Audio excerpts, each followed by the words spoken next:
Hello friends, आप सबका स्वागत है आपके यूट्यूब चैनल पे। तो फ्रेंड्स, अर्थमेटिक प्रोग्रेशन के कुछ क्वेश्चन लगा रहा था मैं और कुछ क्वेश्चन रह गए थे, वो क्वेश्चन आज कंप्लीट कर लेते हैं। क्वेश्चन नंबर 35 शायद अपलोड नहीं हो पाया था, कुछ प्रॉब्लम आ गई थी उसमें। तो क्वेश्चन नंबर 35 से स्टार्ट करते हैं। Exercise from your book and the exercise is 5th C, okay, arithmetic progression. So question number 35th is the sum of first n terms of two APs are in the ratio 3n plus 8 and ratio 7n plus 15. Means कोई दो APs हैं दो AP की series है जिनका sum of n terms of first series to the sum of n terms of second series is 3n plus 8 upon 7n plus 15. ये क्या है? Given. Okay, this is given. Find the ratio of their 12th term. Ratio of their 12th term ये आपको calculate करना है. Okay, तो first of all क्या करेंगे कि suppose a is the first term है ना, for the first one, for the first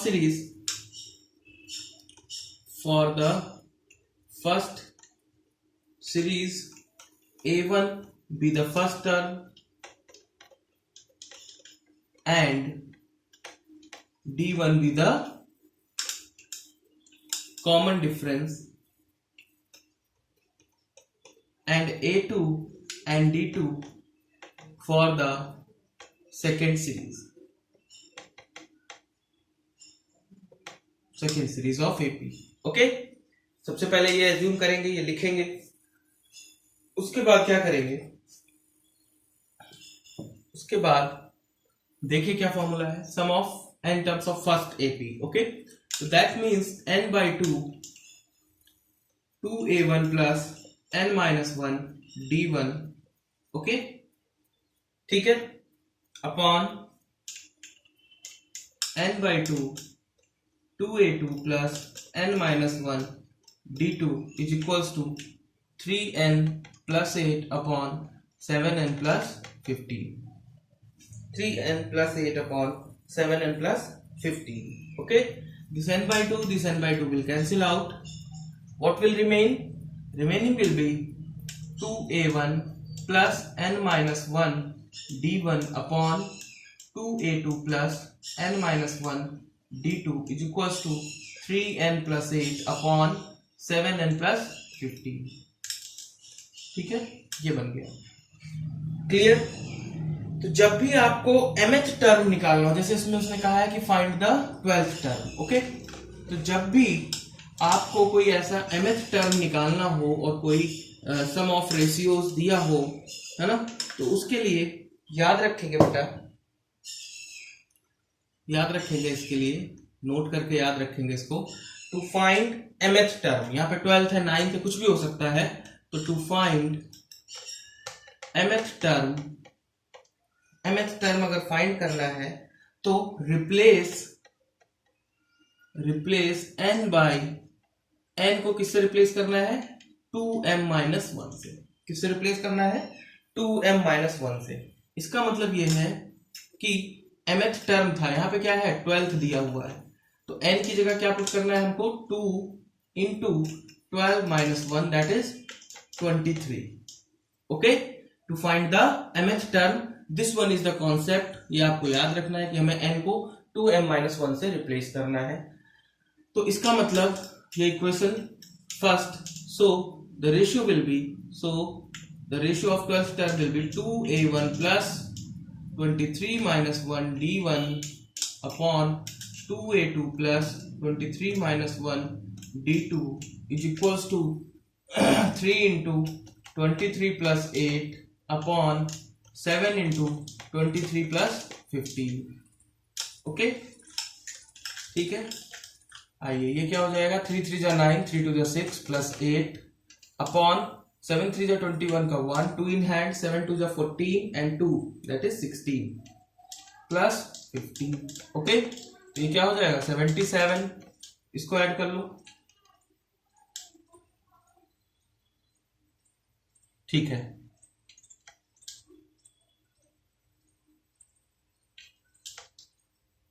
okay, cancel कर जी, 11 7 जा 77, 11 1 जा 6, 16 हो गया, तो 7/16, this is the ratio, this is the 12th term ratio for the given sum of an AP. Okay, so 7/16, that will be the answer. 35th question, 7/16, that will be the answer. तो ये वाला point याद रखेंगे। आइए next question देखते हैं, question number 36। Question 36, the sum of 4th and 8th term of an AP is 24 and sum of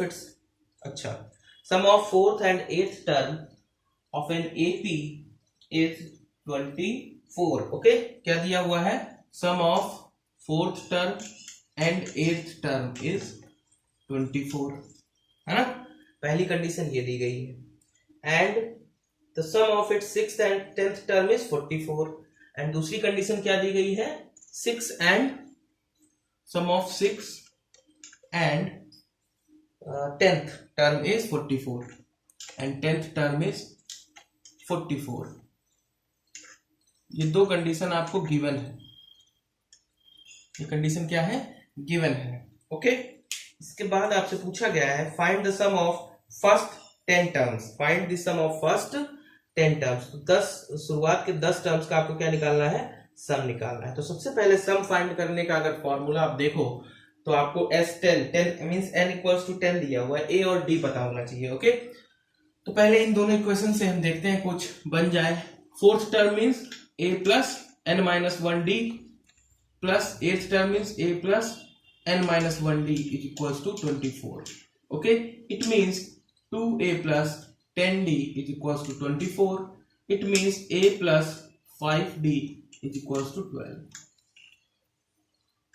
first equation, इधर आइए, ये क्या है, a plus 5d plus a plus 9d is equals to 44।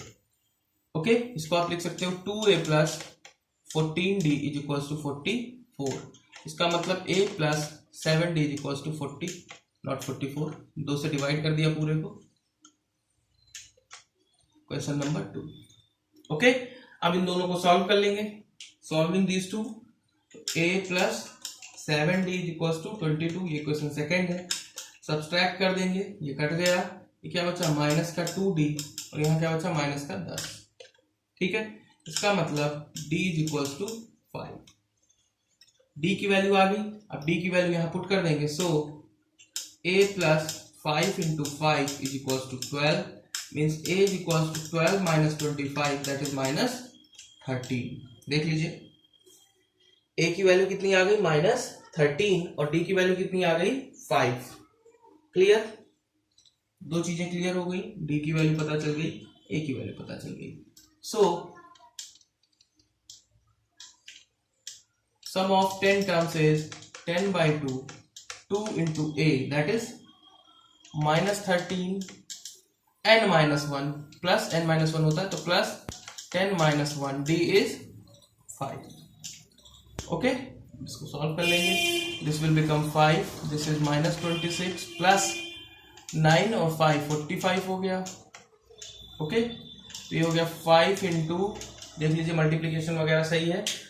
Okay, तो 26 और 4 5 19 है ना, 19 हो गई है, 95 90। ठीक है, 95, that is the sum of 10 terms.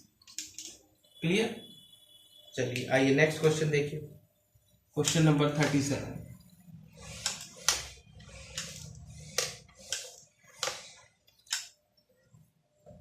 Question number 37, exercise हम 5C लगवा रहे हैं आपकी RS अग्रवाल से। ओके, आइए question number 37, the sum of first m terms is 4m square minus m, है ना। The sum of first m terms, कितने टर्म है, m टर्म है, तो sum of first m terms is 4m² minus m। ठीक है, 4m² minus m। If the nth term is 107, if the nth term is 107, nth term आपको पता है क्या है, 107, nth टर्म इज 107, ये गिवन है। इसके बाद पूछ रहा है find the value of n, तो टोटल नंबर ऑफ टर्म कितने होंगे, n कितना होगा। और दूसरी चीज पूछ रहा है also find the 21st term of this AP, है ना। 21st टर्म आपसे पूछ रहा है क्या होगा।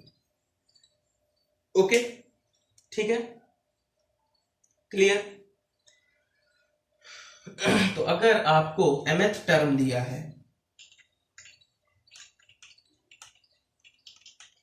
ना, तो अगर आप इससे, क्योंकि आपको nth टर्म निकालना पड़ेगा, तो अगर आप इससे निकालें m-1th टर्म, अगर आप Sm दिया हुआ Sm-1 टर्म निकालें, सम ऑफ m-1th टर्म, तो क्या हो जाएगा 4m-1 to the square minus m-1। Okay, तो ये क्या बन जाएगा 4m² plus 1 minus 2m minus m plus 1। Okay, so this will become 4m² plus 4 minus 8m minus m plus 1। तो ये हो जाएगा 4m², 8 और 8 ये मिल 1 मिलके 9m हो जाएगा और ये 5 हो जाएगा। ओके, तो 4m² minus 9m plus 5, this is the s sum of m-1th term. Sum of mth term is given, sum of m-1th term हमने ये कैलकुलेट कर लिया, ये कहीं यूज होगा तब वहां पे हम इसको यूज करेंगे। इसके बाद उसने कहा था कि अगर आपको दो चीजें, जैसे आपसे मैंने बताया था कि अगर आपको Sn दिया हो और Sn-1 दिया हो, तो आप उसकी हेल्प से Tn term means nth term निकाल सकते हैं। यहाँ पे वैसे ही अगर आपको mth टर्म निकालना हो, अगर आपको क्या निकालना हो, mth टर्म निकालना हो, तो क्या करेंगे Sm-Sm-1, जैसे कि हम किसमें करते थे, nth टर्म निकालना हो हमें, तो क्या करते थे Sn-1, ये फॉर्मूला हमने बताया था जब शुरुआत में क्वेश्चन कराया था। ऐसे ही mth टर्म निकालने के लिए mth minus m-1th term. Okay, तो यहाँ पे वैल्यू पुट कर देंगे। Sm की वैल्यू कितनी है 4m² minus m minus Sm-1 की वैल्यू कितनी है 4m² minus 9m plus 5। Okay, तो आगे आइए देखिए क्या हो जाएगा, ये हो जाएगा 4m² minus m minus 4m² plus 9m minus 5। Okay, ये 4m 4 कैंसिल हो जाएगा, तो क्या बचेगा, एक m उससे चला जाएगा, तो 8m minus 5, that is the mth term, 8m minus 5। देख लीजिए mth टर्म आएगा 8m minus 5। Consider this as equation number 1 2 3, जो भी आपको पहले माना, मान लो इसको 1 तो उसको 2, है ना। तो mth term will be 8m minus 1। Okay, ठीक है, यहां तक किसी को कोई डाउट। चलिए आइए आगे देखते हैं।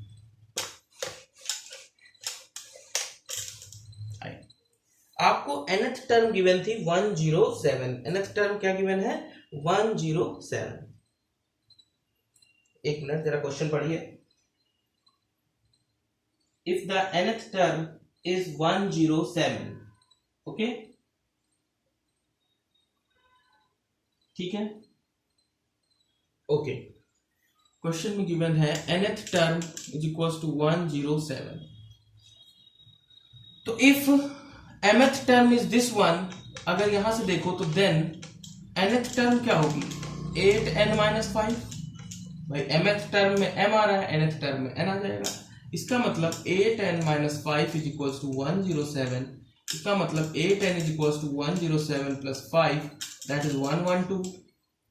8n, n is equals to 112 by 8, 8 1 जा 8, 8 4 जा 32, it means n is equals to 40। ठीक है, it means n is equals to 40। n की वैल्यू उसने कहा था फाइंड करिए, तो n इक्वल्स टू 40 आ गया। ओके, ठीक है, क्लियर। अब दूसरा वो कह रहा है कि फाइंड इट्स 21st टर्म। तो 21st टर्म नहीं निकालेंगे यहां से, ये आंसर हो गया एक, ठीक है। सो 21st टर्म, दूसरा जो बचा हुआ था 21st टर्म क्या होगा, T21 is equal to 8 into 21 minus 5 means that is 163। देख लीजिए आंसर आ रहा है, यही question number 37। Okay, the answer is 163 and 14। Okay, so these two are the answers of the asked question, जो पूछा गया है उसके आंसर ये होंगे। मुझे लगता है आप लोगों को समझ में आ गया होगा। जैसे nth टर्म निकालते हैं वैसे mth टर्म पहले कैलकुलेट कर लिया, mth टर्म से nth टर्म कैलकुलेट कर सकते हैं और उससे आप 21st टर्म और n की वैल्यू निकाल सकते हैं। आइए अगला क्वेश्चन देखिए।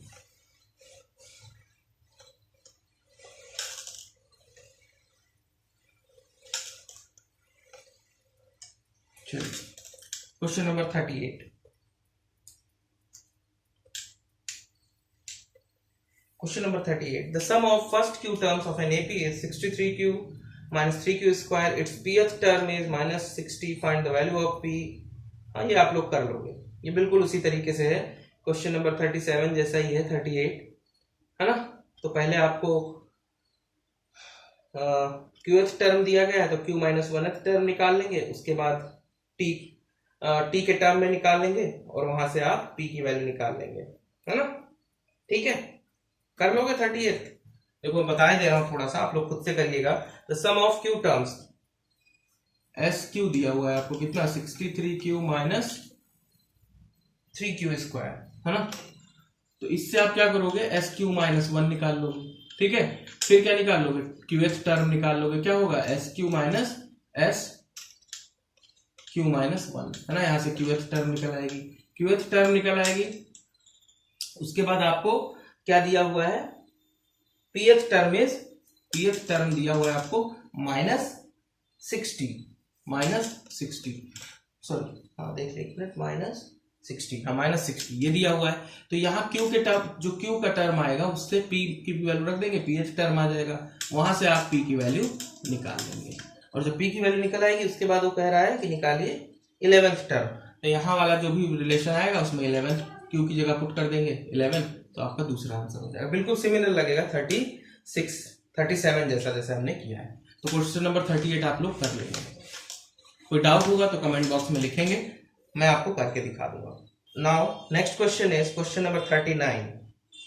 आइए क्वेश्चन नंबर 39 देखिए।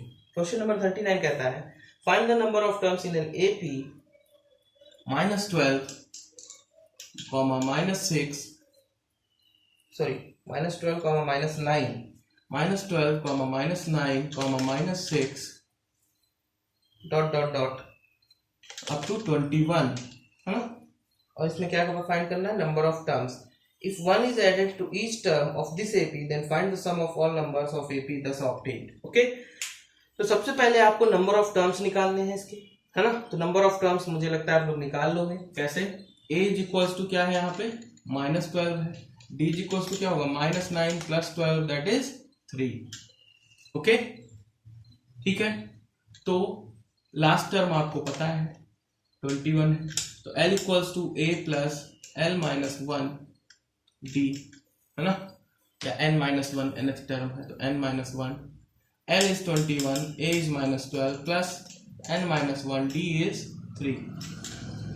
ओके, तो इसको इधर ले आएंगे 21 plus 12 is equals to n minus 1 into 3, इसको ऐड कर लेंगे तो क्या हो जाएगा 33, n माइनस 1 इंटू 3, है ना। तो n minus 1 is equals to क्या हो जाएगा 33/3 that is 11, it means n is equals to 12। ठीक है, question number 39, n is equals to 12, total number of terms are 12। एक तो ये बात क्लियर हो गई आपको कि टोटल नंबर ऑफ टर्म्स कितने होंगे, 12 होंगे। अब वो कह रहा है कि अगर सब में एक ऐड कर दिया जाए, if one is added to each term, अगर हर एक टर्म में एक को ऐड कर दिया जाए, then find the sum of all terms of AP thus obtained। Okay, तो अब second part, if one is added to each term, okay, अगर हर एक टर्म में 1 को ऐड कर दिया जाए तो क्या हो जाएगा, -11 -8 -5 22। और इसका आपको क्या निकालना है, सम निकालना है। तो डायरेक्टली फॉर्मूला सम का लगा देंगे। Directly formula some of nth term is n/2 a plus l, है ना। n कितना है यहाँ पे, 12/2। First term is -11, l is 22, okay, that is 6 into 11, that is 66. That will be 66. Okay, so the next answer is 66. Clear? Question number 39 आसान था। आइए next चलते हैं, अगला क्वेश्चन नंबर 40। आज इस एक्सरसाइज को खत्म करना है। Sum of first 14 terms, maximum question कर लेने हैं इसकी बेटा, जितनी वीडियो इजीली अपलोड हो सके मैक्सिमम क्वेश्चन हम लोग इसके सॉल्व कर लेंगे, जिससे कि एपी को खत्म करके नेक्स्ट चैप्टर की तरफ बढ़ते हैं। ओके, क्वेश्चन नंबर 40 आइए देखिए, कह रहा है sum of first 14 terms of an AP is 1505। Okay, sum of first 14 terms of an AP is 1505। क्या दिया है, फर्स्ट 14 टर्म्स का सम कितना है, 1505 है। ओके, उसके बाद कह रहा है and it's first term is 10। First term is 10 कह रहा है क्वेश्चन में। नेक्स्ट पूछ रहा है find its 25th term. T 25th आपको पता करना है क्या होगा। ओके, क्लियर है। तो सबसे पहले बेटा क्या करेंगे कि जो चीज आपको गिवन है यहां से देखिए, ये वाली चीज, तो इसमें क्या है आपका 14/2 2a प्लस n-1 d, है ना, इज इक्वल्स टू 1505। तो 2 7 जा, है ना, तो अब 7 को उधर भेज दो, तो इधर कितना बचा 20 plus 13d is equals to 1505 divided by 7। 7 2 जा 14, 1 इन हैंड 10 हो गया, 7 1 जा 7, 3 7 5 जा 35। तो 13d is equals to 215 minus 20। 10 minus करोगे तो 205 और 10 माइनस करोगे तो 195, 195, है ना। ठीक है, चलिए, तो d इज इक्वल्स टू क्या हो जाएगा 195/13, 13 1 जा 13, 5 जा 65। तो d इज इक्वल्स टू 15 आ गया। कॉमन डिफरेंस आपको पता चल गया। कॉमन डिफरेंस आपको पता चल गया, कितना हो गया 15। तो ये 25th टर्म नहीं निकाल पाएंगे, आसानी से निकल आएगा। t 25th क्या होगा, a plus 25 minus 1 d। a is given 10, 25 minus 1 means 24 and d is 15। Okay, तो 10 प्लस 15 4 जा 60, 6 इन हैंड 36, है ना। तो कितना हो गया 370। देख लो कैलकुलेशन मिस्टेक ना हो, बाकी सारी चीजें सही है। तो कैलकुलेशन मिस्टेक नहीं है, same answer is coming. 25th term is 370 and common difference अगर आप निकाल लोगे गिवन डेटा से, क्योंकि अगर देखो जो भी चीज पूछी जाए सबसे पहले उसका फॉर्मूला आप लिख सकते हो। इसमें d अननोन है, d can be calculated from this given value. यहां से d निकाल लिया, d निकल गया, इसमें पुट कर दिया तो आसानी से आंसर आ जाएगा। आइए क्वेश्चन नंबर 41।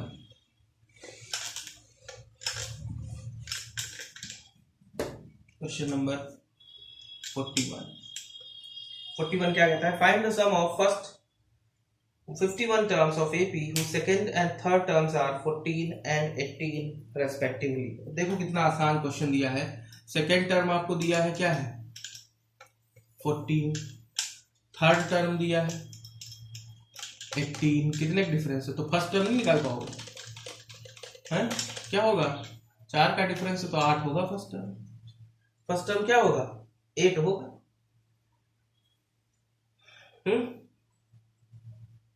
4 का डिफरेंस है, हाँ 8 नहीं, सॉरी 4 का डिफरेंस कहा है 10 होगा, 12 मुझे दिख रहा था, 10 होगा। ठीक है, फर्स्ट टर्म क्या होगा 10 होगा। तो अब इसमें वो कह रहा है फाइंड द सम ऑफ, अच्छा सॉरी हाँ, find the sum of 51 terms. 51 terms का आपको सम निकालना है, क्या होगा, ए आपको पता है 10, डी आपको पता है 4, तो ये नहीं निकाल पाओगे, है 51 टर्म्स मतलब 51/2 2a प्लस n-1 d अब इसको कैलकुलेट नहीं कर पाओगे, कर लोगे आप सब लोग। Okay, so question number 41 you all can do that, no problem in that, खुद से भी करेंगे बेटा क्वेश्चन, है ना। चलिए आइए question number next, that is 42 question देखिए, ध्यान से पढ़िए क्वेश्चन को। क्वेश्चन नंबर 42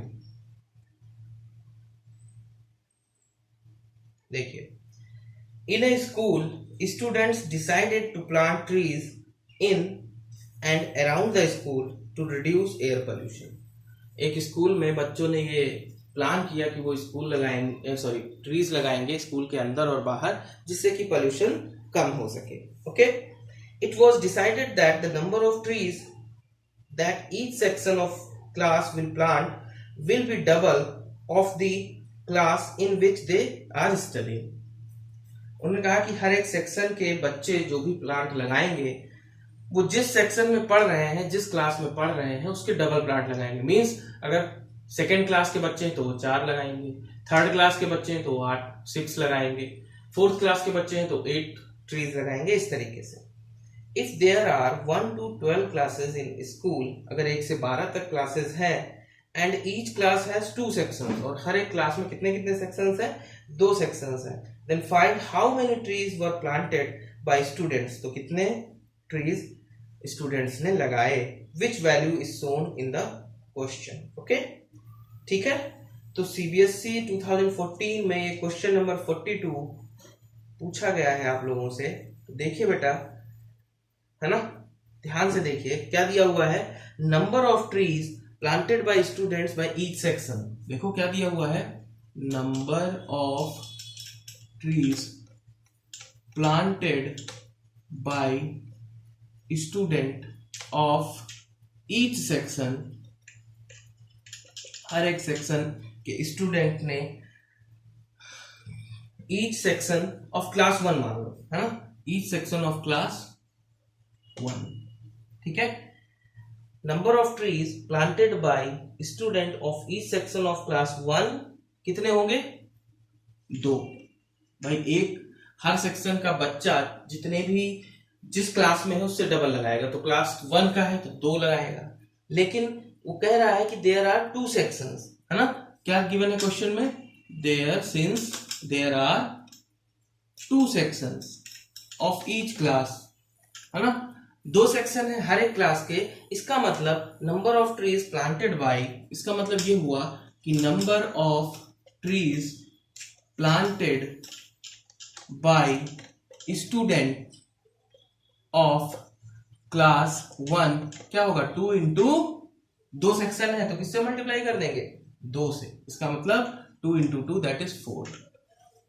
ओके, एक मतलब एक सेक्शन से एक बच्चा 2 ट्री लगाएगा, 2 सेक्शन है तो इसका मतलब हर एक क्लास 1 से कितने लगेंगे प्लांट्स, ट्रीज, 4 लगेंगे। ओके, ऐसे ही क्लास 2 से कितने लगेंगे, 8 लगेंगे। In the same way similarly अगर आप देखो, सो क्लास 2 वाले कितने लगाएंगे, एक सेक्शन से 2 इंटू 2 4 लगाएंगे, 2 सेक्शन है तो 4 इंटू 2 दैट इज 8, है ना। ऐसे ही क्लास 3 से कितने लगेंगे, एक सेक्शन से 2 मीन 6, और 6 इंटू 2 दैट इज 12, है ना। तो इस तरीके से एक अगर आप देखोगे तो क्या बन जाएगी, सीरीज बन जाएगी, किसमें, so the number of trees planted by students क्या होंगे, 4, 8, 12, 4 का डिफरेंस आ रहा है तो आगे आप लिख सकते हो, है ना। अप टू कहां तक जाएंगे, ये 12 तक। ये first section, class first, class second, class third, up to 12 terms तक जाएंगे। क्लियर है, ठीक है। तो आप ऐसे भी कह सकते हो कि ये क्लास 12 तक जाएंगे। अब आपको क्या पता करना था कि find how many trees are planted, तो कितने trees, total trees planted will be equal to 4 + 8 + 12 + ... up to 12 term, ठीक है। तो अब इसमें कुछ नहीं बचा, आप आसानी से कर सकते हो, ठीक है। शुरुआत का डेटा बस कलेक्ट करना था, तो S12 is equal to 12/2 2 into A plus n minus 1 that is 12 minus 1 D is 4 means 6 8 plus 11 that is 44 है ना, ठीक है। तो क्या हो गया 6 52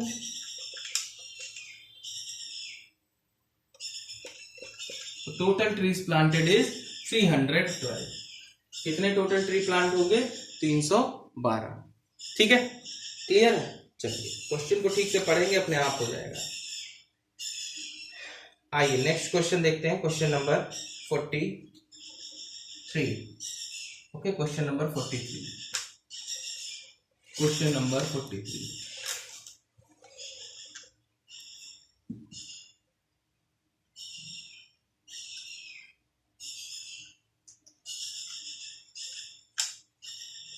क्वेश्चन नंबर 43 क्या कह रहा है, in a potato race a bucket is placed at the starting point, है ना, ऐसा फिगर भी बना हुआ है, फिगर बना देता हूं मैं। A bucket is placed at the starting point, okay, which is 5 metre from the first potato. पहला पोटैटो यहां रखा है और यहां से इस बकेट की डिस्टेंस कितनी है 5 मीटर। ओके, क्वेश्चन को समझना है, ये वाले क्वेश्चन अगर समझेंगे ठीक से, इसके जो क्वेश्चन समझ में आ गया तो आंसर अपने आप आ जाएगा, लेकिन क्वेश्चन को समझना ही इंपॉर्टेंट है यहाँ पे, है ना। तो in potato race a bucket is placed at the starting point which is 5 metre from the first potato.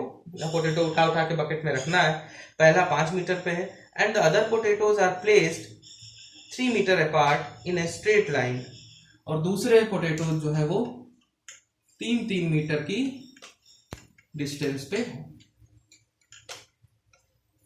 ठीक है, 3-3 मीटर की डिस्टेंस पे है। There are 10 potatoes in line, है ना, तो 1 2 3 देख लो बुक में, 1 2 3 4 5 6 7 8 9 10, तो 1 2 3 4 5 6 7 8 9 and 10. There are 10 potatoes in a straight line, है ना। A competitor starts from the bucket, picks up the nearest potato, runs back with it. एक कंपटीटर क्या करता है, यहां से स्टार्ट करता है, पहले पोटैटो की तरफ दौड़ता है और उसको उठा के वापस आके यहां बकेट में डाल देता है, drops in the bucket, run back to pick up the next potato, फिर अगला पोटैटो उठाने जाता है, फिर यही काम रिपीट करता है, runs back to drop, है ना, and he continues the same way until the potatoes are in the bucket. What is the total distance the competitor has to run? अब समझिए क्वेश्चन को, क्वेश्चन ये कह रहा है बेटा, ध्यान से देखिएगा कि एक पोटैटो रेस है, उसमें एक बकेट रखी हुई है, नियरेस्ट पोटैटो, है ना, 5 मीटर की डिस्टेंस पे है। कंपटीटर क्या करता है, यहां से दौड़ लगाता है, इसको उठा के यहां बकेट में डाल देता है, फिर जाता है, इसको उठा के बकेट में डालता है, इसको उठा के बकेट में डालता है। इस तरीके से वो ये काम तब तक करता रहता है जब तक कि 10th वाला पोटैटो उठा के इस बकेट में नहीं डाल देता है। ओके, तो कह रहा है कि टोटल डिस्टेंस कितनी कवर होगी, टोटल डिस्टेंस कितनी कवर होगी। तो देखिए बेटा, देखिए ध्यान से, distance covered to pick first potato and drop into the bucket, कितनी डिस्टेंस कवर होगी, यहां से वो चला और फिर यहां से ये वो वापस आ गया, मतलब कितनी डिस्टेंस कवर की उसने, 5 मीटर गया और 5 मीटर वापस आ गया, मतलब 10 मीटर डिस्टेंस उसने पहले पोटैटो को पिकअप करने में कवर की। क्लियर है, कितनी डिस्टेंस कवर की, 10 मीटर। दूसरे पोटैटो के लिए वो कितना जाएगा, फॉर सेकेंड, फर्स्ट ये हो गया बेटा, यहां मार्क कर दूं कहिए तो, फर्स्ट ये हो गया और सेकेंड ये हो गया। सेकेंड के लिए कितना जाएगा, 5 + 3 जाएगा और उतना ही लौट के आएगा, मतलब 8 और 2 जा 16 मीटर। थर्ड के लिए अगर देखो तो 2 टाइम्स कितना जाएगा, 11, है ना, ऐसे ना समझ में आता ऐसे लिख लो, 5 + 3 + 3 है ना, फर्स्ट सेकंड थर्ड के लिए इतना जाएगा और वापस उतना आएगा, इसलिए 2 से मल्टीप्लाई कर दिया। तो 5 और 3 8 और 3 11, 11 2 जा 22। ऐसे ही आगे बढ़ता जाएगा। अब इसमें आप देखो, अगर अगला भी कैलकुलेट करोगे तो कैसे आएगा, नेक्स्ट टर्म क्या आएगा, 6 के डिफरेंस पे ही आएगा। ओके, तो कहने का मतलब ये है कि जो आपको जो सीरीज बन रही है, अगर आप उसको ध्यान से देखें, 10 मीटर, 16 मीटर, 22 मीटर, ये सारे एक एपी के फॉर्म में बन रहे हैं, जिनका डिफरेंस कितना है, कॉमन डिफरेंस 16 है। इसका मतलब for total distance 10 + 16 + 22 up to 10 term. कहां तक ये जाएगा, first term, second term, third term, up to 10 term तक ये जाएगा। क्लियर है, 10 ही तो पोटेटोज हैं, तो 10 टर्म्स तक ही जाएगा। तो अब इसके आगे आप कर लोगे, इसके बाद कैलकुलेशन बचती है केवल, यहां तक केवल समझने वाला पार्ट था। तो सम कितना हो जाएगा, n/2, तो क्या है 10/2, 2a that is 10 plus 10 minus 1 d is 6. It means 550 plus 9 into 6. Okay, it means 550 plus, है ना, ये हो गया 5 into 104, 5 ओके 5। गड़बड़ हो रहा है कैलकुलेशन में, क्या देखिए 2a, अरे 2a 10 है, यहाँ पे ये मिस्टेक हो गई, यहाँ पे 20 होगा, 20। ओके, तो क्या हो जाएगा 5 into 74, है ना,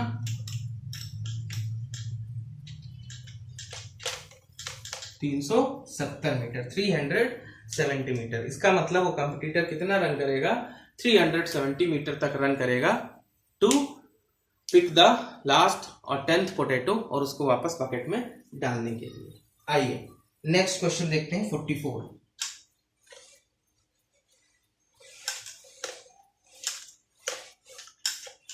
क्वेश्चन नंबर 44 क्वेश्चन कह रहा है, there are 25 trees at equal distance of 5 meter in a line with a water tank, है ना, water tank, the distance of the water tank from the nearest tree being 10 meter. A gardener waters all the trees separately, starting from the water tank and returning back to the tank after watering each tree to get water for the next. Find the total distance covered by the gardener in order to water all the trees. So similar to, बिल्कुल similar है, similar to 43rd। तो आप लोग कर लोगे, ये खुद से करिएगा क्वेश्चन नंबर 44। आइए क्वेश्चन नंबर 45 पे चलते हैं। क्वेश्चन नंबर 45, क्वेश्चन नंबर 45 क्या कहता है, question number 45, a sum of ₹700 is to be used to give 7 cash prizes to the students of a school for their overall academic performance. Okay, 700 रुपए थे जो कि यूज किए गए बच्चों को उनकी ओवरऑल एकेडमिक परफॉर्मेंस के लिए, उनको प्राइज देने के लिए। ठीक है, ठीक है। If price is ₹20 less than it's preceding price, अगर प्राइस जो है वो अपने पहले वाले प्राइस से 20 रुपए कम है ना, 20 रुपए कम है, ठीक है। Find the value of each price, तो हर एक प्राइस की वैल्यू आपको पता करनी है ना। तो सबसे पहले मानो, suppose let the value of first price, पहले प्राइस की वैल्यू क्या है, सपोज कर लिया हमने ए, क्योंकि एपी लगा रहे तो अर्थमेटिक प्रोग्रेशन में फर्स्ट टर्म ए ही होता है। Since the value of, in the question अगर आप पढ़िए तो value of each prize is less than 20 by is preceding, ठीक है। हर एक प्राइस की वैल्यू अपने पहले वाले प्राइस से 20 रुपए कम है। इसका मतलब ये क्या है, अगली वाली क्या होगी, A-20, है ना, A-20। नेक्स्ट प्राइस की वैल्यू क्या होगी, सेकेंड प्राइस की A-20, पहले वाले से 20 कम। तो कॉमन डिफरेंस निकालो, तो A-20 माइनस A, ये कट गया तो क्या बचा, -20। इसका मतलब ये हुआ कि कॉमन डिफरेंस इज -20। ठीक है, अगर मैं डायरेक्टली -20 लिखता तो हो सकता है आपको समझ में नहीं आता। अब समझ में आ रहा होगा कि -20 मैंने कहां से लिखा है। ओके, क्लियर है यहां तक? ठीक है, तो उसने कहा है कि find the value of each price, तो हर एक प्राइस की वैल्यू आपको निकालनी है। ठीक है, हर एक प्राइस की वैल्यू आपको निकालनी है। ओके, ठीक है, जस्ट मिनट बेटा।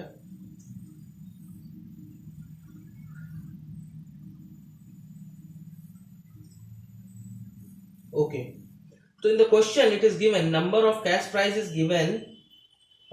कितने बच्चों को दिया जा रहा है ये? Find the value of each prize is sum of 7 cash prizes, है ना? तो इसका मतलब number of cash prizes is given, number of cash prizes is 7 दिया हुआ है आपको, है ना? ठीक है, और टोटल सम जो 7 को दिया जा रहा है वो कितना है? 700 रुपीज ही तो है देने, है ना?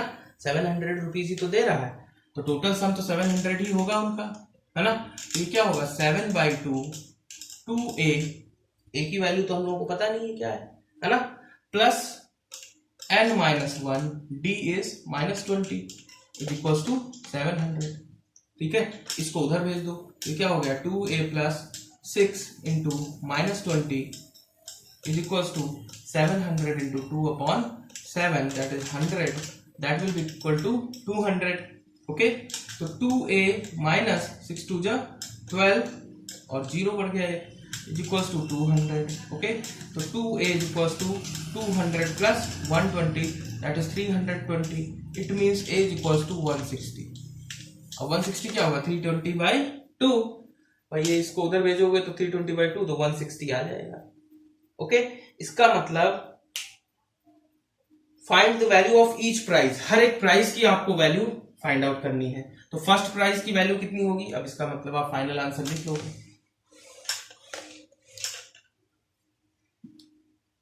है ना? फर्स्ट प्राइस की वैल्यू कितनी होगी? 160 रुपीज। सेकेंड प्राइस की वैल्यू कितनी होगी? 20 रुपए कम, है ना? थर्ड प्राइस की वैल्यू कितनी होगी? 20 रुपए कम, है ना? फोर्थ प्राइस की वैल्यू कितनी होगी? 20 रुपए कम होगी इससे, है ना? फिफ्थ प्राइस 80, है ना? इतने चले जाओगे, इसमें कोई दिक्कत होगी नहीं। Sixth price 60 and seventh price 40। तो 160 140, the question number is 45, है ना? 160 140 120 100 80 60 and 40, these are the value of each prices. okay, ठीक है, तो लगभग ये एक्सरसाइज खत्म है। 1-2 सवाल और है, उसके बाद हम लोग नेक्स्ट चैप्टर स्टार्ट करेंगे। I hope that all of you are doing best in this subject, not only seeing the solution of the questions, before seeing the solution, going through the solution, you are trying to solve that. After that you will see the solution. okay, so I hope you will do best in your future. You are doing hard practice in your mathematics subject. So thank you very much. Don't forget to like my videos. मेरे videos को like करिए, ज़्यादा से ज़्यादा share करिए, channel को subscribe करिए अगर सब्सक्राइब नहीं किया है, क्योंकि कंप्लीट मैथमेटिक्स मैं करवाऊंगा as soon as possible. Okay, so thank you very much for attending my class. Thank you.